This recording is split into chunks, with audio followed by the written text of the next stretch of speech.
Hello, I'm Wheelhouse Darkrock, and this is Let's Play Total Annihilation. Last we left off, we had just established a firebase on Barathrum. Let's listen to the narration of this particular mission.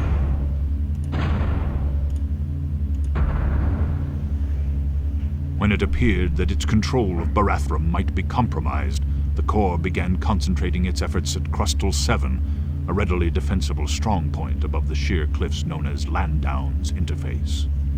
It amassed a sizable arsenal and initiated the construction of a major firebase to dominate the area.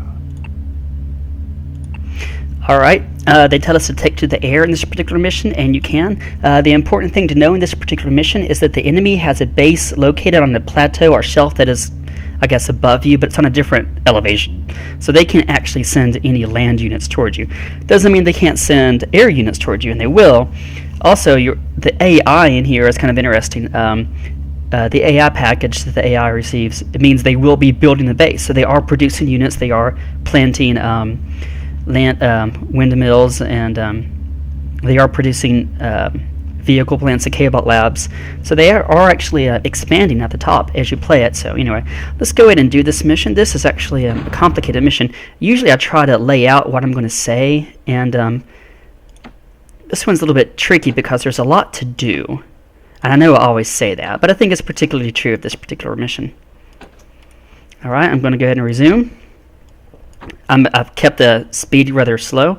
I'm going to have these zippos go left, up, right, up, left. Just so they can reveal the fog of war. Same for these guys. Right, up, left, up, right, and then I'm going to bump up the speed. What's going to happen are these zippers. I said zippos. They're not lighters. That's kind of silly of me to say. Let me move these guys forward. Like I said, you will receive no land units against you this time. These zippers are going to show the fog of war. They will also come close enough to the enemy base so that the enemy can see them, and they will attract a fair amount of aircraft. But we're going to have the zippers kind of just kamikaze themselves, be sacrificial, just so we can actually proceed with this mission without too much interference from air. As usual, start off with 4 solar panels and a metal, and then for each metal build another solar panel. Oops, I could have gotten that one a lot easier. Actually, I'll just have them make a pit stop right there. And yeah, let's go with this order. This order looks a little bit better. I am actually going to want to go ahead and build these guys first before I do anything else. Okay, so they saw some of my zippers. Specifically, they saw that guy. And they saw him. I'm going to have my zippers then come over to this side. And they will be sacrificed towards the greater good. They will eventually get attacked by a fair amount of aircraft.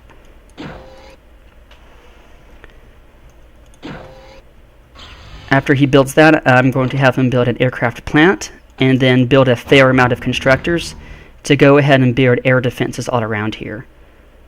The most things you'll be accosted by at the first part of this mission are just basic small strike craft, but later on you will have rapiers. That is the air-to-ground attack unit for the Corps. They're the counterpart to your brawlers. I tend to like brawlers a little bit better than the rapiers, but since, in the single-player missions, it is scripted that in many of the future missions that you will be attacked by stupidly high amounts of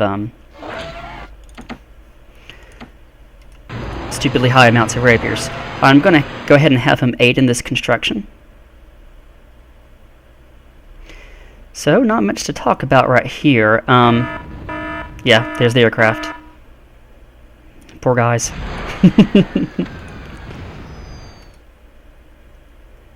The earlier missions I said that it was kind of fun just to build a couple of construction aircraft and have them follow one guy.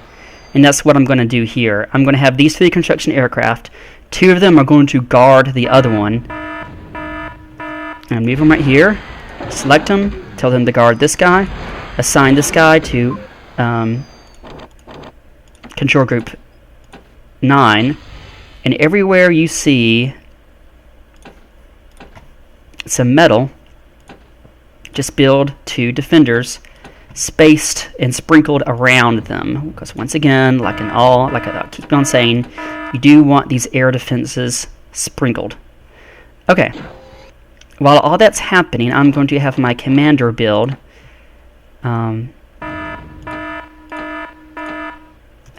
He's still guarding that thing. I'm going to have him build storage units for both metal and energy. It actually just smooths things out just a itty bit. We will eventually construct some advanced plants, advanced aircraft plants, and that'll be important there. We're also going to have... Okay. Zippers, go ahead and come over here. We'll let our rockets defend you. they're not all dead. Actually, no. Did any of them actually die? No. Okay, none of them died, so that's nice. I used to keep them in the middle of my base and not know what's going on. Then I realized, well, the aircraft had aggroed those zippers, and that's just something of an issue. When this guy gets done building, I'm going to have him reclaim... Well, actually, I'm not going to have him reclaim anything. I was going to have another guy reclaim, but... I'll just have him reclaim this one unit, this one piece of metal, this one rock. He is going to build a geothermal plant, which can only be built by Tier 1 construction units. And then he's going to build, as usual, 4 metal makers to go along with it. Once my commander is done building everything. Not unusual to run low of resources here. You will be doing a lot of building and a lot of waiting. There's no other way to say that. There's a fair amount of waiting in this game. Once these guys have built their major defenses, I'm actually going to build this metal deposit right there. Wow, I'm getting attacked by a lot of units.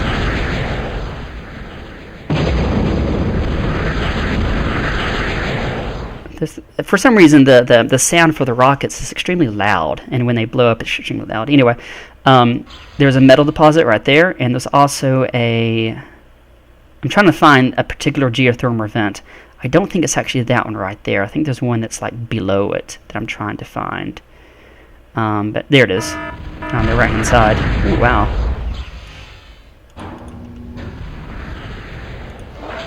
Okay. Commander aid in the construction of that geothermal power plant. And let me see how these guys are doing. Ooh, he's almost dead. For some reason, that one almost always dies. I don't know what it is. Anyway, let's do Alt 9. Let's see where they're at. I don't know how it is you're supposed to zoom on particular units. Where are they at? They're right there. Okay, so they're just kind of hanging out. Okay, guys, come over here to this side and build a metal and that.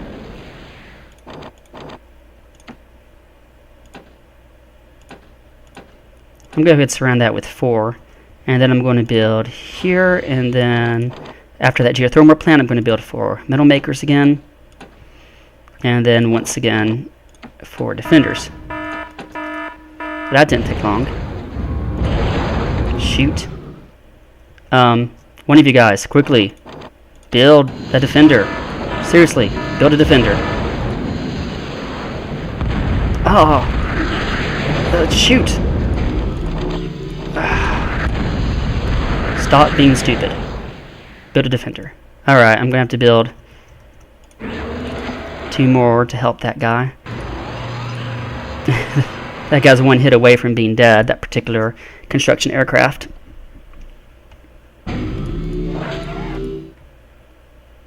There's 1,001 ways to play this particular mission. I'm just doing the best way I know how to do it.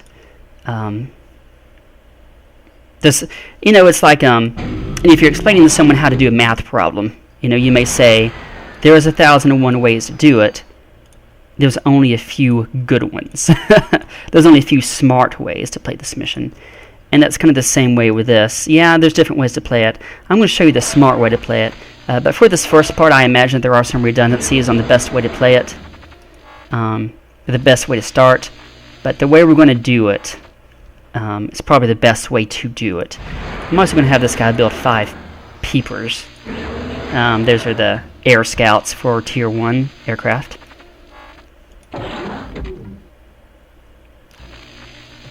Alright, there, those guys are Control 9, guard him. Once again. Here, and then, once again, jeez.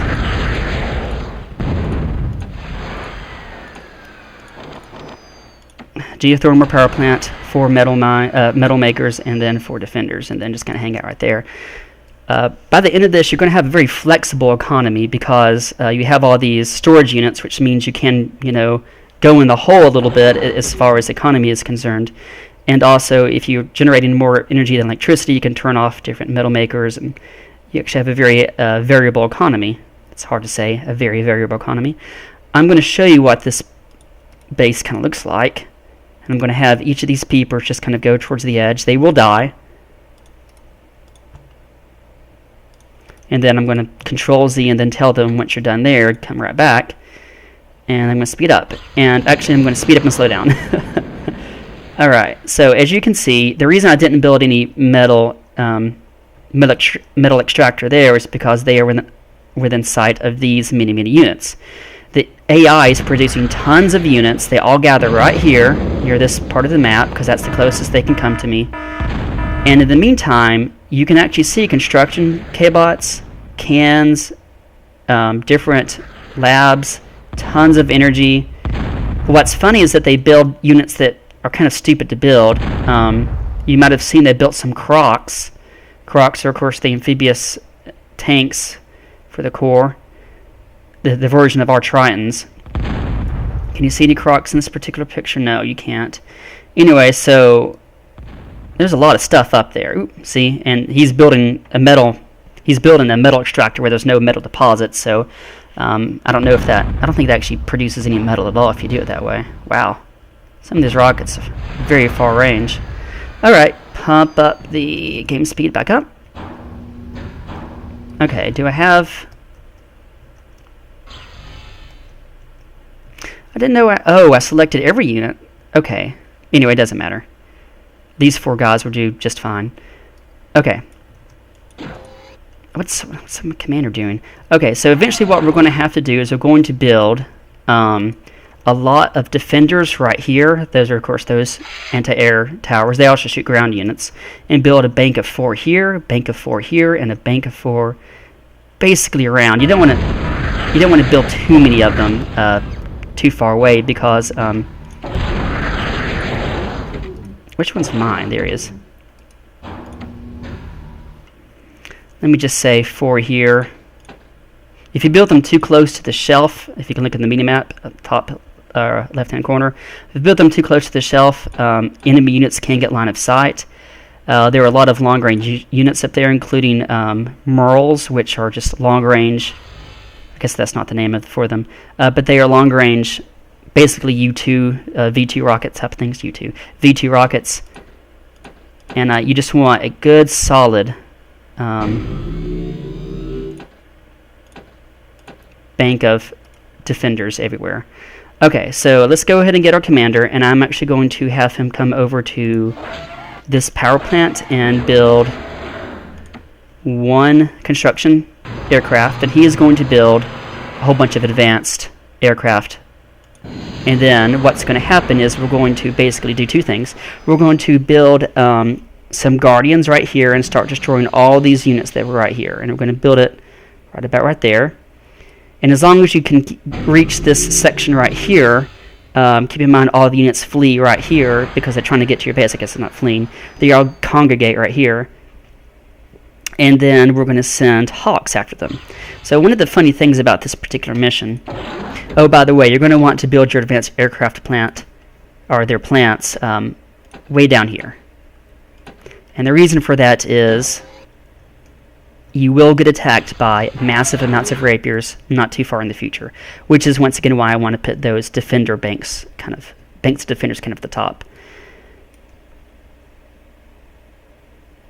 Sometimes it can take construction aircraft a while before they gather around the main constructor, and sometimes as they're building they fly around, which is difficult because they will often fly into the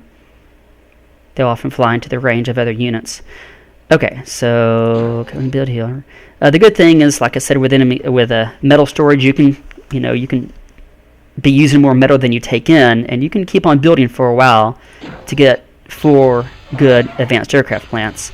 Once these are built, I'm going to want about 15 Hawks. These are advanced. Oh, these aren't advanced, are they? Shoot, I did not do that right. I'm just going to have my commander blow them up.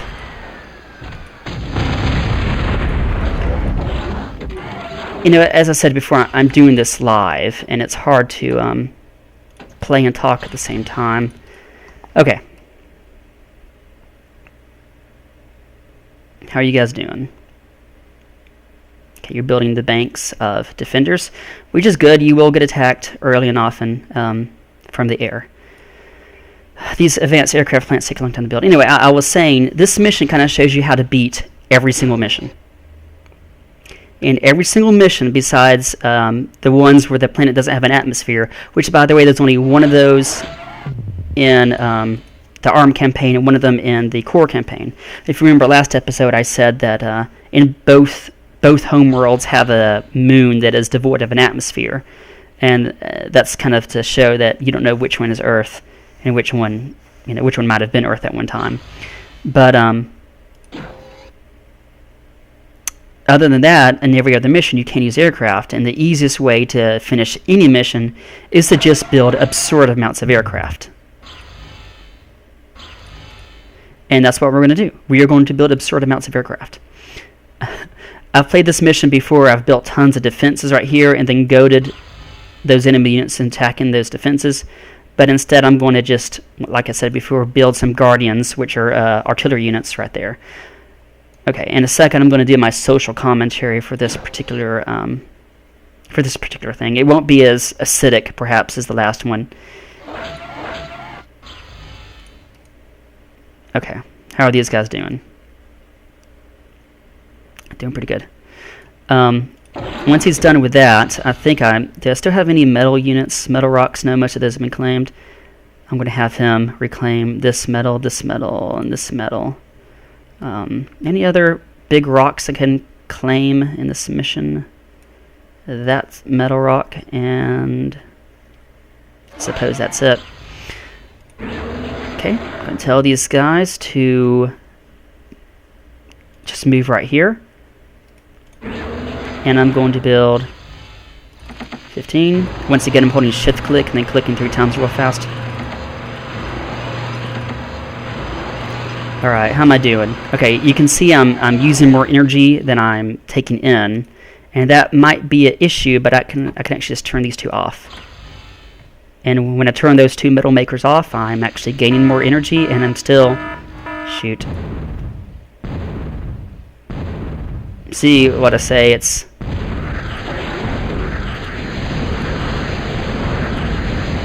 Guys, you're going to die if you stay there. Okay. Let's go ahead and try to build what I wanted to build right about right here. And have my commander come up here. Okay, so while we're doing this, I'm going to do my social commentary. Just real quick. So here's my social commentary. We need to know what is expected of teachers. Okay? And right now, we don't really have a good definition of what is expected of teachers. So, those are questions like, how much grades should you give per week? I don't know. Some schools say 2. If you say a grade a day, and let's assume you're under the block system. If you say a grade a day, that's what? Actually, don't do that. Don't do that. Let me just go ahead and slow down the game, and then do what I was planning on doing.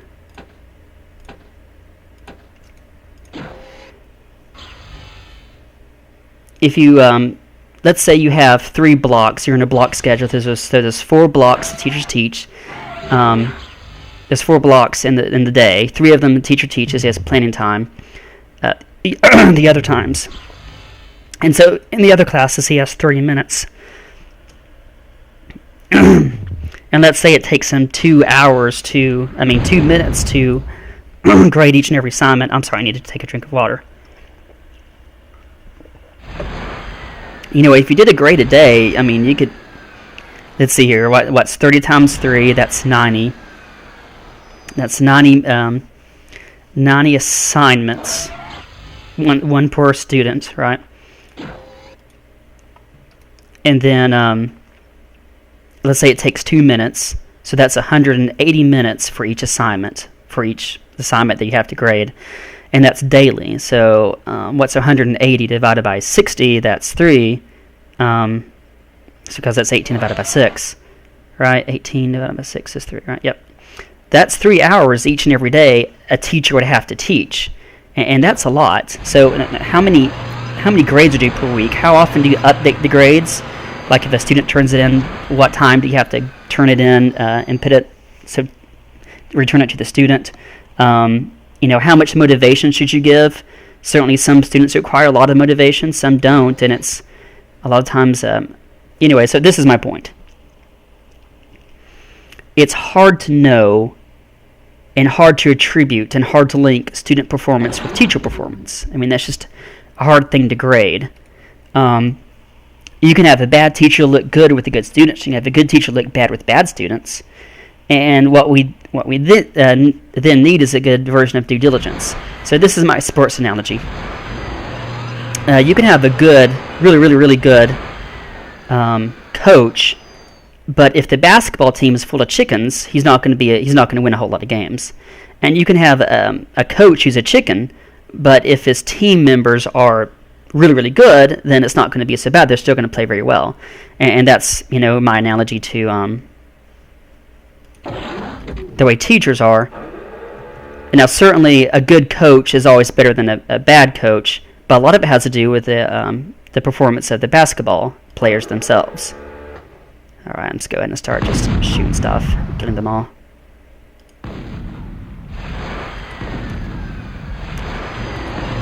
Anyway, so education is sort of like justice. Justice is not an outcome. Justice is a process. And no one is denied justice simply because we don't like the verdict. Correct? And the verdict may cause us to look more carefully at the processes, but justice must be examined by the processes and policies, not the outcome. So if someone says, oh man, JoJo was denied justice, well, that's kind of hard to know. It's hard to know unless the process was tainted. And the same is true for, like a regimen. If someone comes in sick, you can't say the doctor didn't do his job, but the doctor might have done his job. The person just might have died. Doctor can do everything he can do, and the patient still experience loss, terminal loss, in fact. And the same is true for education. And when a student doesn't do well, you can't say that the education system failed him.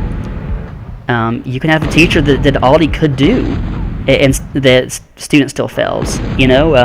We may not like it when a child doesn't learn what is expected of him and he fails the subject, but the lack of learning may cause us to look more carefully at the processes. Of course, I'm not doing a very good job of patrolling these guardians. But education must be examined by the processes. Okay, we're now getting attacked by the rapiers and bombers. Shoot. They're about to kill my commander. Oh, get out of there, commander. Jeez.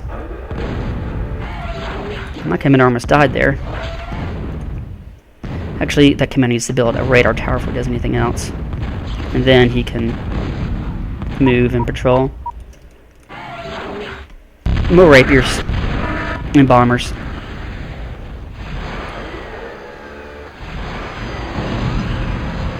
But yeah, justice is a process, not an outcome, and the same is true for education. Education is a process, not an outcome. And I know a lot of times when a kid fails a subject, you want to point a finger and blame somebody. You want to blame the kid, or blame the parent, or blame the teacher. But the truth of the matter is, you can have everybody doing their job. You can have the teacher working to his best degree, and the student working to his best, and the parents working to their best. You can have everybody doing as best they can. This is kind of fun, just killing these units. It's like killing fish in a barrel, and still the student fails. And that's just policy. That's education. Anyway, why is my commander under attack again? And while he's here, I'm going to go ahead and have him build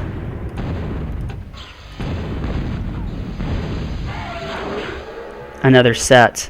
I keep on losing my radar tower, and that's really annoying because I can't target anybody without my radar tower. But yeah, that's my social commentary. Whew, I'm getting attacked a whole lot. How am I doing on my hawks? I have a bunch of them. Got 5 more to do. Anyway, these guardians they don't have the great aim, and their attack does area of effect damage. So in effect, you can really pulverize an area.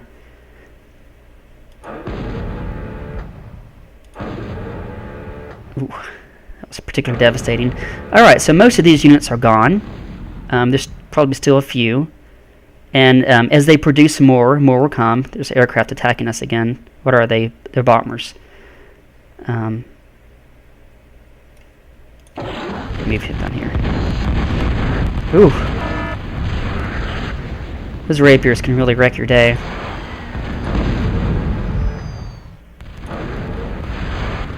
But yeah, what's funny is I see a lot of parents blaming themselves. I hear them saying, "Oh, I must have done something wrong. I must have done something wrong." And I'm thinking, no, you did everything right. I mean, there's not always someone to blame in these situations. You don't want to.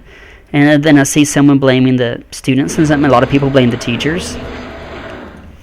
And it'd be nice if we knew what was expected of all the teachers. I mean, certainly, it's not wrong, I don't think, to ask a teacher to clean his room up and to do lunchroom duty. But you wouldn't want a situation where a teacher's in charge of doing all the cleanup. I mean, that would distract from his job. I don't think it's wrong to ask a teacher to collect tickets at a basketball game, but it might be wrong to do it a whole bunch. Would get kind of old after a while because it would distract the teacher from doing their job. And, it's not wrong to ask a teacher to grade papers and to do stuff, but you don't want them spending 3 hours each every day after school grading papers. I don't think that's necessarily right either. And it's difficult to feel sympathetic when someone complains about, and it sounds like I'm complaining. I'm not complaining.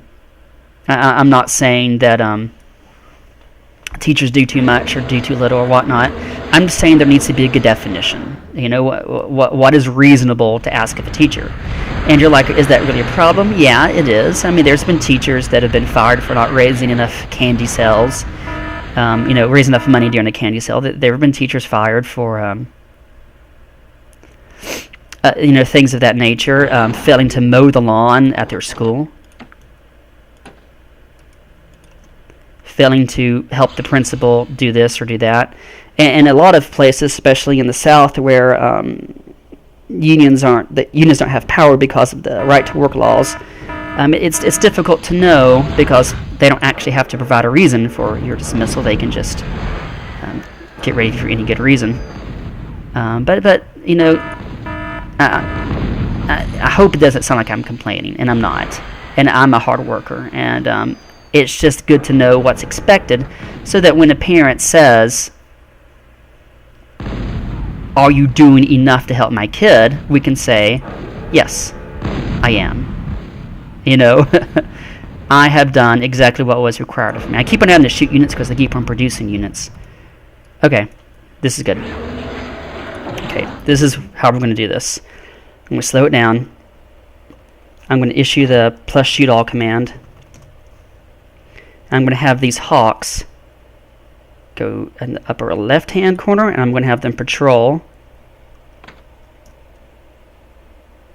diagonally down, up, and diagonally back across. So I make a sort of cross shape. Alright, watch how these guys perform, and you can see why they just win about every mission. When they find a unit, they just destroy it immediately. There's a construction K-bot. I'm going to go ahead and up the speed. They just destroy basically anything. Jeez.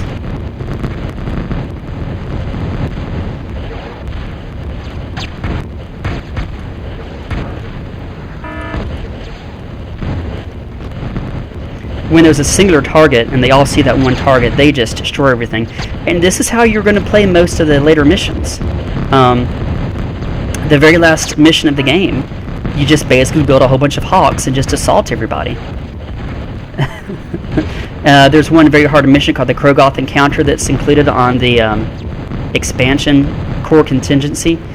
And I plan to play that mission, but the primary way of beating that mission is just to build a bunch of hawks and have them attack everybody. As you can see, they've just cleared an entire area extremely quick.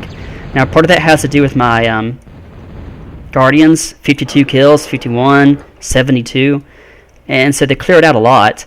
But even if I just had 40, I could basically complete this mission easily. When they see that one unit, everybody will attack it, and the mission will basically be over. Well, only a few actually saw it. Okay, that was the mission. So, certainly that was probably one of the easier missions. And when they say take the skies, they really do mean take the skies. I'm going to say this is after 13. You may see that says D13. That's me when I was first playing this during 13. So I can just kind of remember where the metal deposits are and kind of my general schema. I usually play through each mission about 2 or 3 times before I actually record it. And this one was no exception. So that was our score. Yay. So anyway, we've once again had a victory on Barathrum. Anyway, you can let me know what you think about social commentary. If you want to comment on this video, you can do so. But anyway, yeah, this mission basically showed you how to win all the missions. Build stupid amounts of hawks, and you can just win any mission apart from the mission that you play with no atmosphere.